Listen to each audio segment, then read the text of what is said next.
Bonjour, je m'appelle Hélène Duret, je suis directrice adjointe du Musée des Beaux-Arts de Valenciennes. Donc aujourd'hui, le défi du musée, c'est pas tant de faire vraiment des restaurations de fond des œuvres comme on le ferait en période d'ouverture pour pouvoir exposer des œuvres auparavant fragilisées. On est plutôt, disons, sur une anticipation du déménagement et donc sur des opérations assez massives de conservation préventive pour être sûr que les œuvres quittent le musée en bonne santé pour éviter d'aller infester d'autres collections avec lesquelles elles pourraient se trouver en contact et aussi pour éviter qu'elles pâtissent du déménagement en lui-même, pour éviter qu'il y ait une altération qui se produise pendant la manipulation et le déplacement des œuvres. Bonjour, Hélène Wallard, restauratrice de tableaux. Je suis en activité depuis plus de 10 ans dans la métropole lilloise et je suis actuellement au musée des Beaux-Arts de Valenciennes pour une mission de stabilisation des peintures. Alors le tout premier chantier qui a lieu au musée des Beaux-Arts de Valenciennes était en fait le bilan sanitaire de la collection de peinture. Donc il a fallu vérifier en fait l'état de conservation de toute la collection de peinture du musée des Beaux-Arts de Valenciennes, ce qui comprend à peu près plus de 950 tableaux.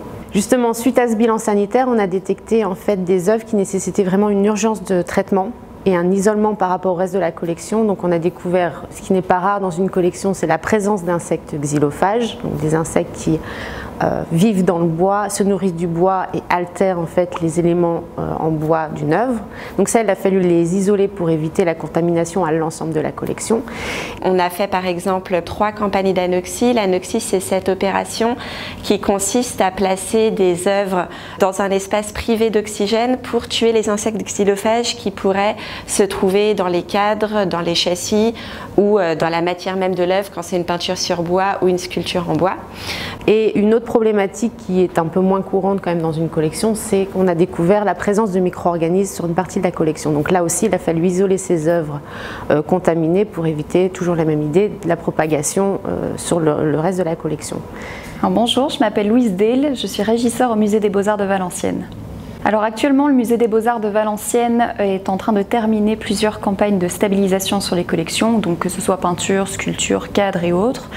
Ces campagnes viennent juste avant les travaux et surtout avant une phase qui est cruciale, c'est-à-dire la phase de déménagement. Alors il faut savoir que la collection du musée des Beaux-Arts de Valenciennes sera externalisée juste avant les travaux. Quand je parle d'externalisation, c'est-à-dire que la collection sera sortie du musée et stockée dans un lieu extérieur, c'est-à-dire une réserve avec des normes climatiques aux normes musée de France, bonne humidité, bonne température, pour permettre une bonne conservation et que l'on puisse travailler sereinement sur le bâtiment.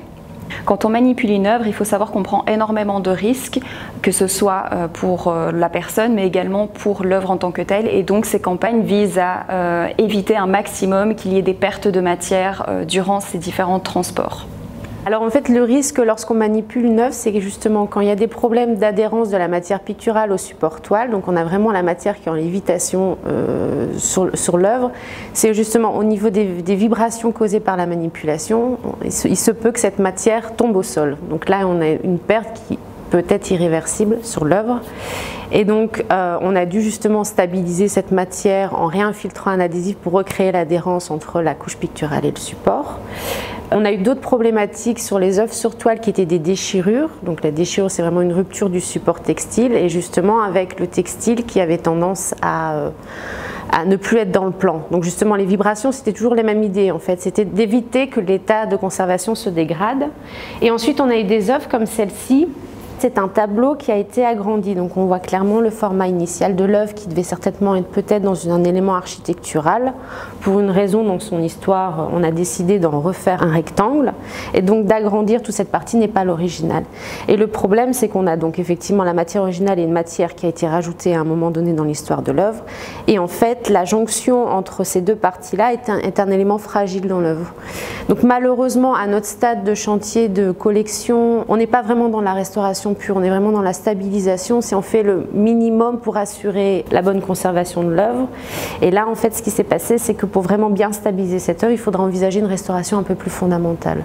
Donc là, justement, dans l'objectif de ce chantier-là, on est venu poser des papiers de protection sur toutes les zones fragiles. Donc comme ça, on limite le risque de perdre cette matière qui au final plus tard effectivement on voudrait conserver. Donc on est vraiment dans le préventif. Donc là, ces papiers ont été posés, ce sont des papiers provisoires, mais qui ont été posés pour protéger la matière et éviter que l'œuvre ne s'altère pendant justement les différentes manipulations. Ce qui impliquera par la suite un autre traitement, justement de positionnement par rapport à ces choix qui ont été faits dans l'histoire de l'œuvre, ces choix historiques et esthétiques de l'œuvre, mais qui rentrent effectivement plus dans une campagne de restauration à proprement parler que de chantier de stabilisation et de conservation des œuvres. Alors le papier qui a été posé, c'est ce qu'on appelle un papier de protection ou un facing, qui est un papier en fibre de chanvre et qui est encollé avec une colle aqueuse, une méthylcellulose, et qui en fait permet vraiment juste de faire une petite protection de surface. Et ce qui est intéressant dans ces papiers-là, c'est qu'au niveau de notre intervention, on ne limite pas le choix d'intervention de la part des prochains restaurateurs. Et c'est surtout qu'il est là de façon provisoire et qui effectivement protège la couche picturale.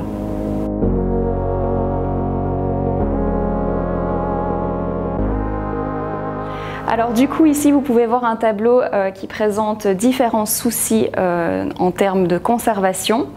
Première chose qui semble sauter à l'œil, c'est que le cadre est en très mauvais état. Donc comme vous pouvez le voir, il y a énormément de lacunes, donc des éléments qui manquent au cadre, qui remettent en question son aspect esthétique mais également son intégrité.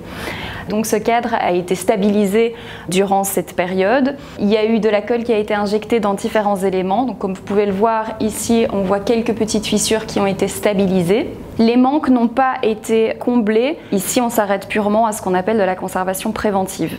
Il faut également prendre en considération une chose qui est très importante, c'est-à-dire le rapport entre la toile et le cadre. Comme vous pouvez le voir, on a ce qu'on appelle un jour qui est juste ici entre le cadre et la toile, ce qui veut dire qu'on a un léger espace entre ces deux éléments. Alors cet espace, dans ce cas-ci, remettait en question la stabilité de l'œuvre car elle glissait légèrement.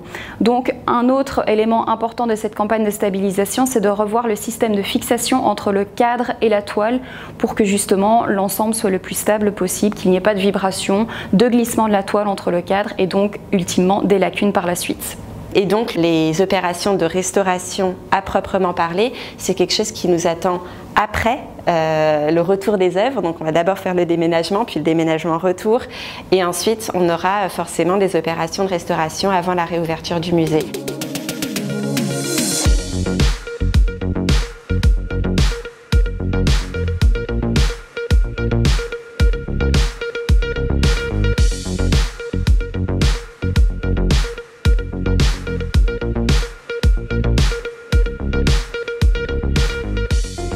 Donc cette œuvre de Pierre-Paul Rubens, ça représente le martyre de Saint-Étienne.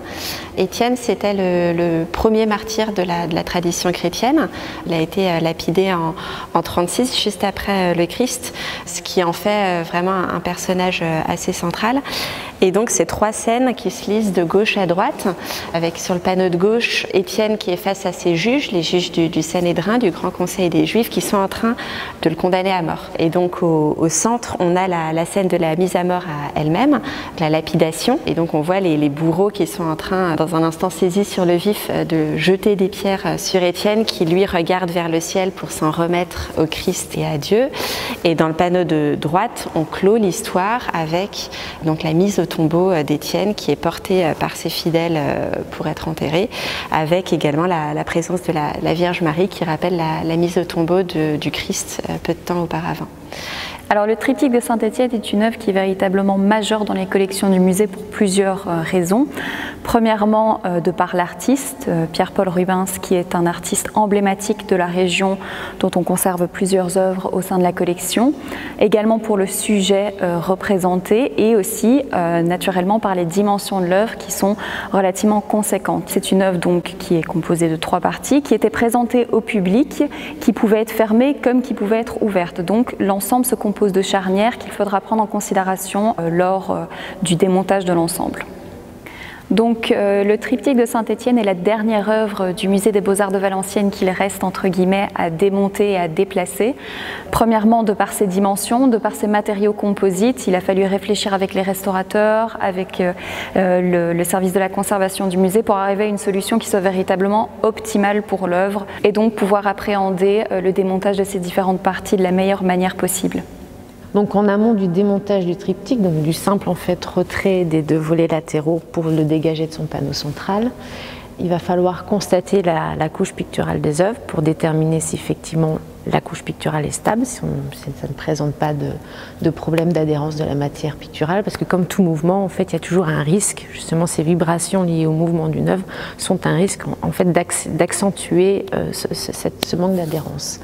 Donc il y aura en amont un contrôle de l'état de conservation de la couche picturale, du support aussi, puisque les volets latéraux sont peints sur bois, alors que le panneau central est sur toile. Et les panneaux, effectivement, ont présenté, puisqu'il y a des constats assez régulièrement qui sont faits auprès des œuvres, des petites faiblesses structurelles au niveau des panneaux de bois. Ensuite, pour les démonter, on va commencer par retirer les charnières, soulever les panneaux pour progressivement les descendre et conserver les éléments à plat. La spécificité en fait de ce démontage, c'est que l'œuvre, un peu comme les autres tableaux de Rubens qui ont été conditionnés sur rouleau, on va devoir les mettre à l'horizontale, ce qui n'est pas en fait leur position de base et qui crée en fait un déséquilibre dans l'équilibre même de l'œuvre, puisqu'elle a toujours été montrée au final dans son sens de lecture, mais là le fait de poser l'œuvre sur un sens qui n'est pas son sens de lecture crée des tensions, puisqu'en fait les panneaux sont quand même très lourds. Et là, le problème sur les 2 volets, c'est que le cadre n'est pas d'origine. La moulure du cadre est un peu étroite par rapport à la taille du panneau. Donc il y a un petit risque que le panneau glisse un peu dans sa feuillure. Donc c'est pour ça qu'il va falloir aussi faire une petite intervention sur les volets pour sécuriser le panneau en place dans sa feuillure de cadre. C'est un tableau que, bien sûr, vous pourrez voir à la réouverture, qui reviendra après les aventures qu'il aura vécues pour sa mise en caisse et qui sera montré dans le parcours, dans une séquence sur nos tableaux religieux. L'idée, c'est de le remettre en scène pour rejoindre le côté théâtral qu'il avait, puisque c'est un tableau qui n'a pas été fait pour être en musée, hein. C'est un tableau qui a été fait pour être montré dans une abbaye avec voilà, les conditions d'éclairage qu'on imagine, la hauteur sous plafond qu'on imagine. Et donc notre intention, c'est de redonner un petit peu ce sentiment de théâtralité, de monumentalité qui était associé au contexte de création du tableau, en donnant vraiment cette impression de pénétrer dans un espace monumental qui force presque l'admiration et qui donne aussi, on l'espère, aux visiteurs le temps de regarder vraiment l'œuvre, de prendre le temps de s'asseoir et de contempler.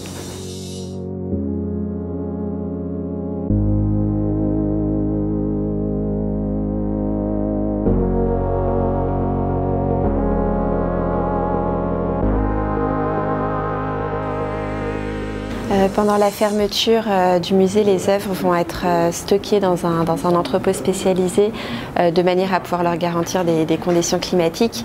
Mais c'est vrai que pour nous, ce que ça suppose de penser en amont, c'est toute cette chaîne opératoire pour être sûr que les œuvres quittent le musée dans de bonnes conditions, et aussi d'anticiper le fait qu'elles ne seront plus accessibles, ce qui veut dire penser à faire des prises de vue tant qu'elles sont encore accessibles, parce qu'ensuite, pour plusieurs années et jusqu'à leur retour au musée, on aura un accès plus difficile, plus limité, qui, voilà, par exemple, nous interdira des opérations comme une campagne photographique. Ici, on est dans l'auditorium du musée qui a été exceptionnellement transformé en studio photographique temporaire, comme l'ont été à d'autres moments, d'autres espaces du musée. Et donc aujourd'hui, on a avec nous Emmanuel Watteau, qui est photographe indépendant, qui est venu faire une des opérations de la campagne photographique qu'on a programmée. Et donc, il est aidé par des équipes du musée pour tout ce qui est manipulation, manutention des œuvres. Et donc, il enchaîne, si j'ose dire, le plus d'œuvres possible, puisqu'on est sur une opération assez massive qui, bien sûr, ne pourra pas couvrir l'intégralité des 15 000 objets de notre collection. Ce serait inenvisageable, malheureusement, mais disons d'en faire un maximum avant le départ des œuvres. Je suis Emmanuel Watteau et je suis photographe spécialisé dans les œuvres d'art et les musées. Il faut savoir regarder les œuvres et les apprécier aussi, parce que je pense qu'on ne photographie bien que ce qu'on aime bien. Et puis après, c'est aussi c'est un grand bonheur. C'est exceptionnel de pouvoir travailler d'abord en tant que photographe et photographe de musée. Je fais quand même ce qui me plaît le plus, donc c'est déjà très très bien. Et puis de travailler entouré d'œuvres d'art et entouré aussi de gens qui les aiment et les apprécient, c'est très très bien. Voilà. La difficulté et l'intérêt, c'est que c'est une œuvre en trois dimensions, c'est une statue, donc pour le photographe que je suis, c'est plus intéressant que la peinture. Parce que l'éclairage et l'angle de vue me sont propres. Alors que la photo de peinture, c'est un travail un peu ingrat parce que la meilleure photo de tableau, c'est celle où le photographe ne se verra pas, quoi.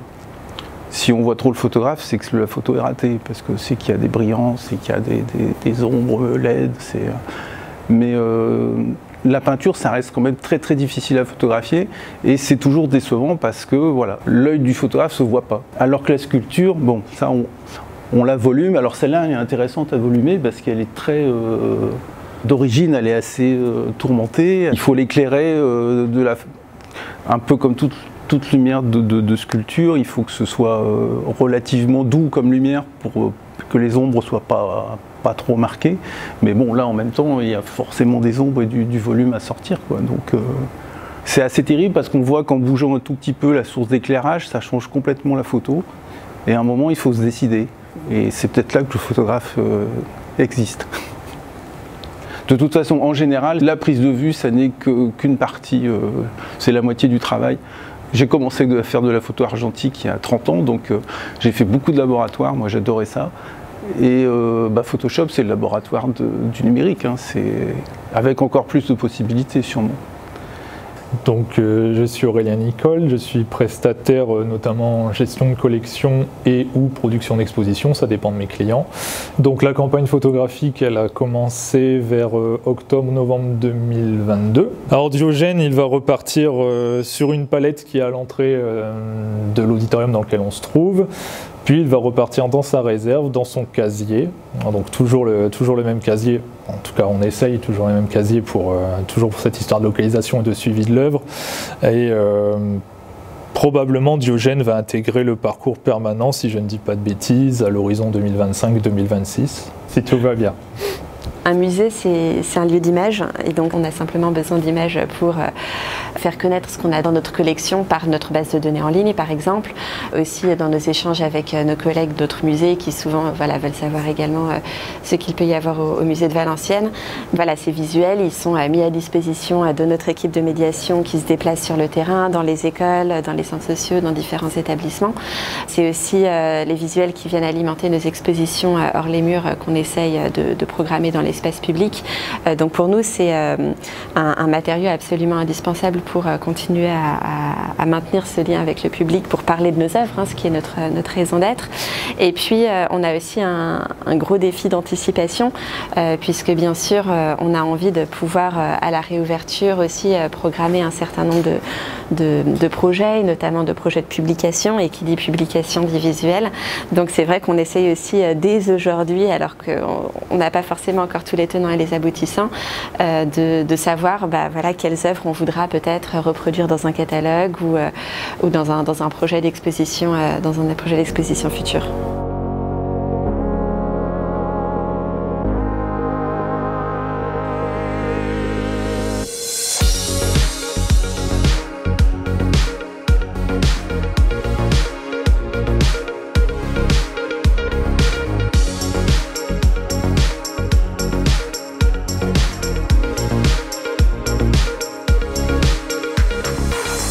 Je me trouve ici dans le salon Carpeaux, qui est complètement vide d'œuvres, comme vous pouvez le voir, ce qui va nous permettre d'envisager le chantier à proprement parler après ce pré-chantier qui a été pour nous le déménagement des œuvres.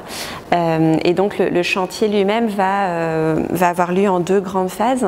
Pendant la phase 1, le chantier est clos couvert, donc vraiment sur l'enveloppe du bâtiment, va se dérouler dans toute l'aile sud et toute cette partie-là, toute la partie centrale. Ensuite, pendant la phase 2, qui sera un petit peu plus courte, le chantier clos couvert va se déplacer dans l'aile nord du bâtiment, pendant que donc, dans l'aile sud, qui aura déjà été rénové, c'est le chantier des aménagements intérieurs, de la scénographie qui pourra démarrer.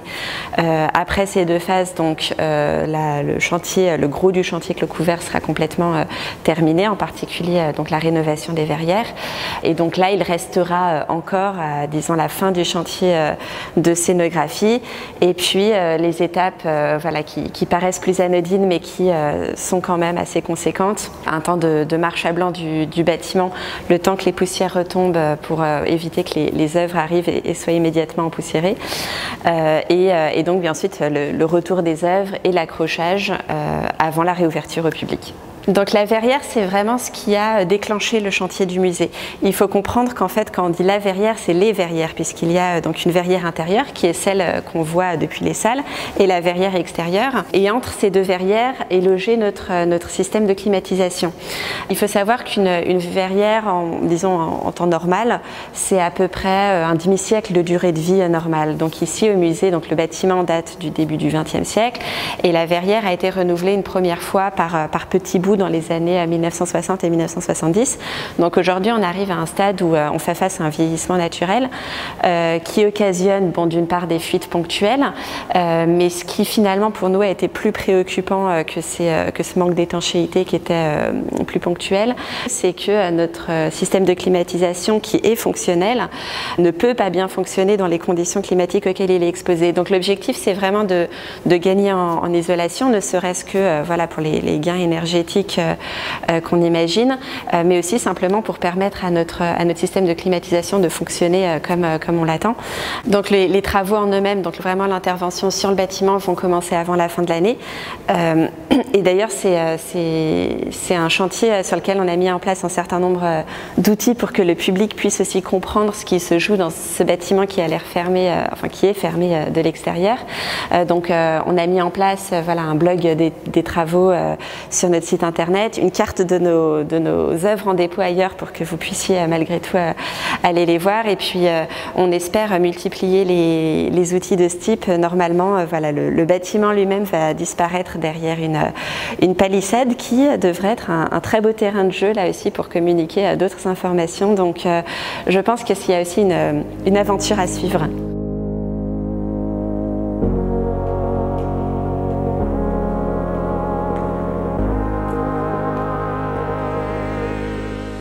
Donc on est ici dans ce qui était jusqu'à présent la galerie consacrée au XIXe siècle. Donc vous voyez que c'est tout vide, c'est assez impressionnant. Et donc ce sera à l'avenir, à la réouverture, notre salle d'exposition temporaire qui nous permettra de gagner en modularité par rapport aux salles d'avant. Dans le futur parcours permanent, le principal changement, c'est qu'on va abandonner la présentation chronologique des collections pour privilégier une approche thématique. L'idée, c'était de mettre toutes les disciplines artistiques sur un pied d'égalité, de ressortir l'archéologie du sous-sol pour l'inviter aux côtés des beaux-arts, d'avoir également d'autres techniques comme les techniques textiles qui vont s'inviter également dans les salles, et puis également de renouer avec cette idée originelle du musée qui était en lien très étroit avec l'académie, avec les artistes vivants en train de créer. Et donc on va également inviter un certain nombre d'artistes contemporains à venir dialoguer avec nos collections d'art ancien pour nous montrer à toutes et à tous que